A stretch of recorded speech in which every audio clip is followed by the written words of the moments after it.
मुफ्ती तारिक मसूद के बयानात के लिए तारिक मसूद ऑफिशियल को सब्सक्राइब करें। तारिक मसूद ऑफिशियल।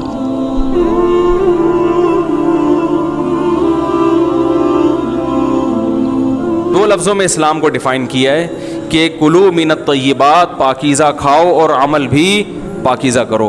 तो जो असल बात में ये मुहर्रम ही के हवाले से ये आयत का मैंने इंतखाब किया था कि जब आप पाकीज़ा काम करेंगे और पाकीज़ा खाएंगे तो इससे आप लोगों को अच्छे लगेंगे और लोगों का दिल चाहेगा कि आप जैसे बन जाएं। समझ में आ रही बात? एक मिसाल देता हूँ। देखो, कोई भंगी हो जो बेचारा हर वक्त गंदगी में रहता हो, उसे आप समझाएं कि यार अच्छी ज़िंदगी गुजारो, साफ़ सुथरे हो जाओ। आपने किसी दिन उसको नहला दिया, बेहतरीन कपड़े डेटॉल से नहलाया, सर्विस करवाई, क्योंकि ज़ाहिर है वो इतने दिनों से एक काम कर रहा है तो वो सर्विस के बगैर धुलेगा नहीं। सर्विस करवाई आपने उसकी, खूब नहला धुला के उस पर स्प्रे छिड़क दिया आपने, और 3 दिन तक कंटिन्यू यही काम किया, तो आप मुझे बताओ उसको बुरा फील होगा या अच्छा फील होगा? कहेगा यार बड़ा मज़ा आया। उसके दिल में अपने काम से नफ़रत पैदा होना शुरू हो जाएगी। तो अच्छी चीज़ में, अच्छी तहारत में, पाकी में अल्लाह ने अट्रैक्शन रखी है। जैसे साफ़ सुथरा आदमी अच्छा लगता है, गंदा अच्छा लगता है? साफ़ सुथरा अच्छा लगता है। तो साफ़ सुथरे आमाल वाला भी इंसान को अच्छा लगता है। तो अल्लाह ताला ने इस्लाम को जो डिफ़ाइन किया 2 लफ्ज़ों में, अच्छा खाओ और अमल अच्छा करो। क्या मतलब? ऐसा काम करो कि गैर मुस्लिम तुम्हारी तरफ माइल हो कि यार ये बड़े अच्छे हैं। तो कोई ऐसी रस्म इस्लाम में जिसको देखकर वहशत होती हो, इसका मतलब है वो इस्लाम, बोलो भाई, नहीं है। कोई भी आप ऐसा अमल कर रहे हैं, लेबल इस्लाम का लगा रहे हैं, मगर उसे देखकर गैर मुस्लिम को घंटों घंटों समझाना पड़ता है ये क्यों हो रहा है, इसका मतलब है कि ये इस्लाम, बोलो ना भाई, नहीं है। तो आप मुझे बताओ, मुहर्रम में जो कुछ हो रहा है, क्या ये गैर मुस्लिम को इस्लाम की तरफ माइल करेगा? ये अमल है भाई? यानी कोई गैर मुस्लिम इसे देख के मुसलमान होगा कि यार माशाल्लाह बड़ा ज़बरदस्त इस्लाम है? अफसोस हमें इस पर है कि देखो, जिनका मसलक है, जिनका फ़िक़ा है, वो जो कुछ कर रहे हैं उन्हें करने दो। अपने बारे में ये फ़ैसला करो कि हम सुन्नी हैं या शिया हैं। फ़िरक़े शुरू से चले आ रहे हैं ना, शिया और सुन्नी। ख़त्म करना तो मुमकिन नहीं है। तो हज़रत ईसा अलैहिस्सलाम जब नाजिल होंगे तो तलवार की ज़ोर से तमाम फ़िरक़ों को ख़त्म कर देंगे। तो जो काम ईसा अलैहिस्सलाम का है वो ख़ुद करने की कोशिश ना करो, जो हज़रत मेहदी का काम है वो ख़ुद करने की कोशिश ना करो। हम किसी फ़िरक़े को ख़त्म नहीं कर सकते, लेकिन हम अपने आप को डिफ़ाइन कर सकते हैं। हम ये बता सकते हैं कि हमारी राय में सही क्या है। तो मेरे भाई, नबी सल्लल्लाहु अलैहि वसल्लम ने फरमाया 73 फ़िरक़ों में से एक जन्नती है। तो या तो उधर चले जाओ, या बोलते क्यों नहीं, अभी नहीं बोल रहे तो फिर अमल कैसे करोगे?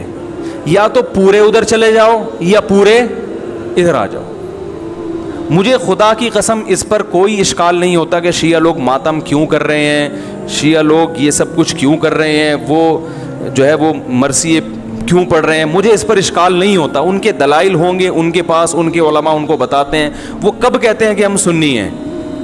वो कब कहते हैं कि हम सहाबा को हुज्जत समझते हैं? एक चीज़ का उन्होंने दावा ही नहीं किया, तो हम उन पर वो क्यों थोपे उनके सर पे?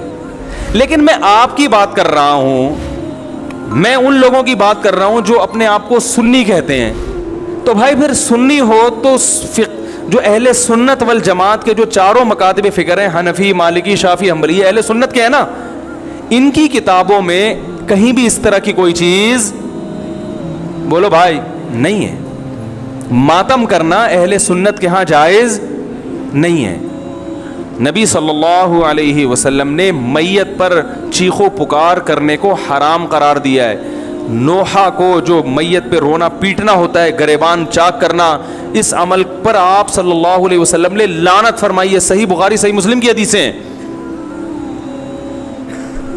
हजरत जाफर तैयार रजी अल्लाह ताला अन्हु, नबी के सगे चचाजाद भाई, मैदान जंग में शहीद हुए। 4 बीवियां बेवा हुई हैं, छोटे छोटे बच्चे यतीम हो गए। آپ نے ان کی بیویوں کو زور سے رونے کی اجازت نہیں دی. اتنا غضبناک ہوئے جب وہ باز نہیں آئے, آپ نے فرمایا ان کے منہ پہ خاک پھینک دو. حالانکہ بیوہ ہوئی ہیں, قابل ترس ہیں, لیکن چیخ کے رونے کی اجازت, حالانکہ وہ تو اہل بیت میں سے تھے. حضرت جعفر طیار ظلماً شہید ہوئے تھے. ہماری نظر میں حضرت حسین رضی اللہ تعالی عنہ کا قتل کربلا میں یہ تاریخ کا بدترین ظلم, اس لیے بدترین ظلم کہ آپ غیر مسلموں کے ہاتھوں شہید نہیں ہوئے, بلکہ ان لوگوں کے ہاتھوں شہید ہوئے جو اپنے آپ کو مسلمان کہتے تھے, اور مسلمانوں کی قیادت اس وقت ان کے ہاتھ میں تھی, حکومت ان کے ہاتھ میں تھی. لیکن اس ظلم پہ اہل سنت والجماعت کے ہاں جو سنی ہیں, ان کے چاروں مکاتب فکر کے ہاں نہ رونے پیٹنے کی اجازت, نہ نوحہ کرنے کی اجازت, اور نہ میرے بھائی ماتم کرنے کی اجازت. میرے بھائی آپ لوگ اللہ کا واسطہ محرم میں مرثیے نہ لگائیں. ہر گاڑی میں کوئی نوحہ چل رہا ہے, کوئی شیعہ ہے تو ٹھیک ہے وہ کرے, سنیوں پہ یہ کام زیب نہیں دیتا, کیونکہ یہ منافقت ہے. پتہ ہی نہیں چل رہا آپ ادھر ہو یا آپ ادھر ہو, آپ کا مسلک کہیں نہیں پتہ چل رہا. ہمیں ایک مسلک کو فالو کرو. ہمارے ہاں محرم منحوس مہینہ نہیں ہے, ہمارے ہاں محترم مہینہ ہے, مبارک مہینہ ہے. امہات المومنین میں سے بعض کی اس مہینے میں شادی ہوئی ہے. ہم شہادت کو نحوست نہیں سمجھتے. 10 محرم پہلے سے مبارک تھا, حضرت حسین کی شہادت کی وجہ سے اور مبارک بن گیا, منحوس نہیں بنا. شہادت مبارک عمل ہے, منحوس نہیں ہے. ہم اس مہینے میں کالے کپڑے نہیں پہنیں گے, ہم اس مہینے میں خوشیاں منانے کو جائز سمجھتے ہیں. لوگ کہتے ہیں ان کو حسین سے محبت نہیں ہے. محبت کا جو طریقہ حسین نے بتایا اس طریقے پہ عمل کرنا حسین سے محبت ہے. جو طریقہ حسین سے ثابت نہیں ہے اس طریقے پہ محرم کو منانا یہ محبت کا طریقہ ہماری رائے میں نہیں ہے. سمجھ میں آ رہی ہے بات کہ نہیں آ رہی ہے؟ اور ایک میں وضاحت کر کے بیان کو ختم کروں. بھائی یہ کوشش کریں گے نا اس کی, محرم نہ منحوس مہینہ ہے, نہ اس میں بلائیں نازل ہوتی ہیں, اس میں خوشیاں منانا بھی جائز ہے, اس میں نکاح کرنا شادی کرنا بھی درست ہے. یہ جو مشہور ہے محرم کی شادی ناکام ہوتی ہے 100% غلط ہے. جو شیعہ حضرات ہیں وہ بچیں اس سے. ہمارے ہاں یہ بالکل اس کی اجازت ہے. آپ محرم میں نکاح بھی کریں, محرم میں آپ اپنے بچوں کا عقیقہ بھی کریں, آپ اس جو ہے جو بھی خوشیاں ہیں آپ اس کی کریں, تاکہ اسلام کا جو رخ ہے نا, اسلام میں کوئی مہینہ منحوس نہیں ہے, تاکہ غیر مسلموں کے سامنے کم از کم ہماری طرف سے جو اسلام پیش ہو وہ یہ والا ہو, ان کی طرف سے وہ والا ہو. غیر مسلم کے پاس آپشن ہو کہ بھائی دیکھ لو ان میں جو اچھا لگتا ہے وہ والا اسلام آپ فالو کر لو, لیکن آپ بھی ویسے ہی بن گئے تو پھر اسلام کا ایک رخ جائے گا ان کے سامنے. سمجھ رہے کہ نہیں سمجھ رہے؟ تو اس لیے یہ گھروں میں مرثیے نہ لگایا کریں. میتوں پہ نوحہ کرنا, غم منانا ہماری شریعت میں پسندیدہ. 3 دن تک تعزیت ہے بس, اس کے بعد نہیں. اور عورت کے لیے شوہر کے مرنے پر 4 مہینے 10 دن عدت ہے.